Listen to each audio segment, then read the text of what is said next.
मैंने आपको बताया कि फ़ोटो क्यों होना चाहिए। इंस्पायर करने के लिए जो भी पढ़ा लिखा वर्ग है उनको इंस्पिरेशन मिलती है, इसलिए ये होना चाहिए। और हर लाइब्रेरी में होना चाहिए, हर स्कूल हर कॉलेज में होना चाहिए, क्योंकि वो देश के आधुनिक भारत के निर्माता हैं।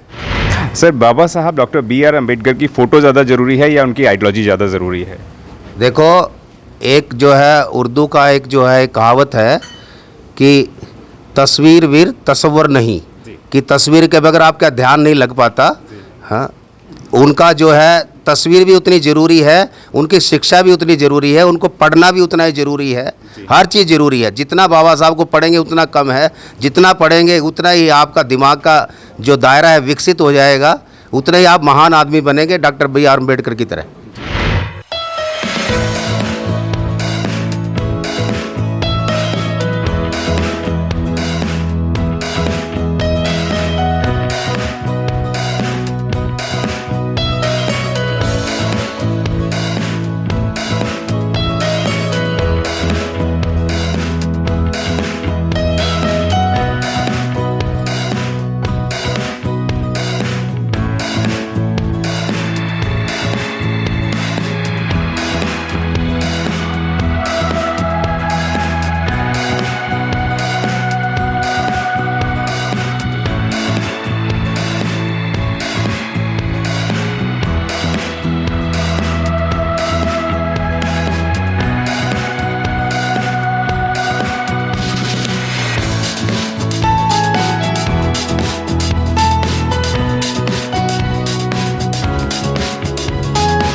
बाबा साहब डॉक्टर B.R. अम्बेडकर के अंदर बताया जाता था कि उनके पास सबसे ज़्यादा बुक्स हुआ करती थी, सबसे ज़्यादा किताबें हुआ करती थी पूरे देश दुनिया के अंदर।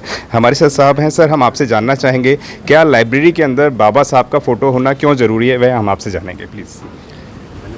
Because he was chairman of Constitutional Drafting Committee. He is known as father of Indian Constitution. जी So we all are governed by the Indian Constitution. We have followed the principles, articles, concept of equality, fundamental rights, and other special features of Indian Constitution.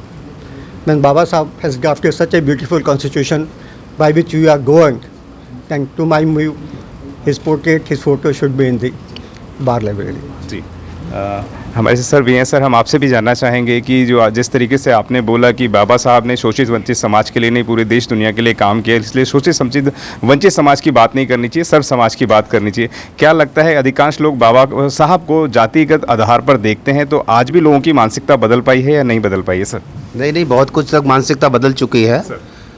हर पढ़ा लिखा आदमी जो है बाबा साहब को उस प्रकार से नहीं देखता जो द्वेष वाली भावना वाले लोग जो सोचते हैं, वैसे नहीं सोचते हैं। और जो बाबा साहब का पोर्ट्रेट वाला जो मामला है लाइब्रेरी वाला, इस विश्व में सबसे बड़ी अगर लाइब्रेरी किसी इंसान के पास थी वो डॉक्टर B.R. अम्बेडकर के पास थी। 50,000 बुक्स थी। और ये लगाने का एक पर्पज़ है कि जितने यहाँ हमारे वकील भाई अधिवक्ता जो बैठते हैं, किताबें पढ़ते हैं, जो वो बाबा साहब का पोर्ट्रेट देखेंगे तो उसमें एक अलग से जो है इंस्पायर होंगे वो इसको देख के, पोर्ट्रेट को देख के, और पढ़ने की, कानून को पढ़ने की जिज्ञासा जागृत होगी उनके अंदर। इसलिए ये इसका महत्व है यहाँ पर ये पोर्ट्रेट लगाने का। सर, मैं आपसे सवाल करना चाहूँगा कि पूरे देश के अंदर जितनी भी लाइब्रेरी हैं, क्या बाबा साहब का फ़ोटो वहाँ पर होना चाहिए, नहीं होना चाहिए, और अगर होना चाहिए तो क्यों होना चाहिए? मैंने आपको बताया कि फ़ोटो क्यों होना चाहिए। इंस्पायर करने के लिए जो भी पढ़ा लिखा वर्ग है उनको इंस्पिरेशन मिलती है, इसलिए ये होना चाहिए। और हर लाइब्रेरी में होना चाहिए, हर स्कूल हर कॉलेज में होना चाहिए, क्योंकि वो देश के आधुनिक भारत के निर्माता हैं। जी बिल्कुल बिल्कुल, डेफिनेटली। जी एक और सर, बाबा साहब डॉक्टर B.R. अम्बेडकर की फ़ोटो ज़्यादा ज़रूरी है या उनकी आइडियोलॉजी ज़्यादा ज़रूरी है? देखो, एक जो है उर्दू का एक जो है कहावत है कि तस्वीर वीर तस्वर नहीं, कि तस्वीर के बगैर आपका ध्यान नहीं लग पाता।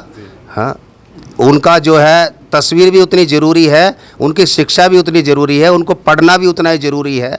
हर चीज़ ज़रूरी है। जितना बाबा साहब को पढ़ेंगे उतना कम है, जितना पढ़ेंगे उतना ही आपका दिमाग का जो दायरा है विकसित हो जाएगा, उतना ही आप महान आदमी बनेंगे डॉक्टर B.R. अम्बेडकर की तरह।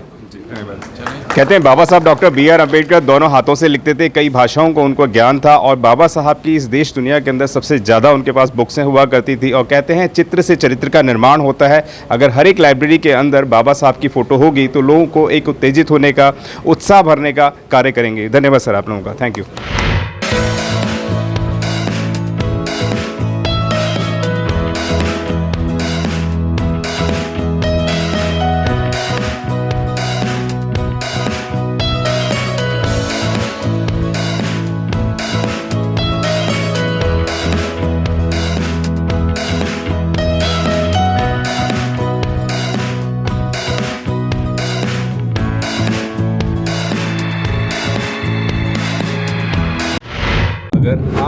अभी तक हमारा चैनल सब्सक्राइब नहीं किया है तो सब्सक्राइब करें और घंटी का बटन बिल्कुल भी दबाना ना भूलें ताकि सभी लेटेस्ट खबरें पहुंच सकें आप पे सबसे पहले।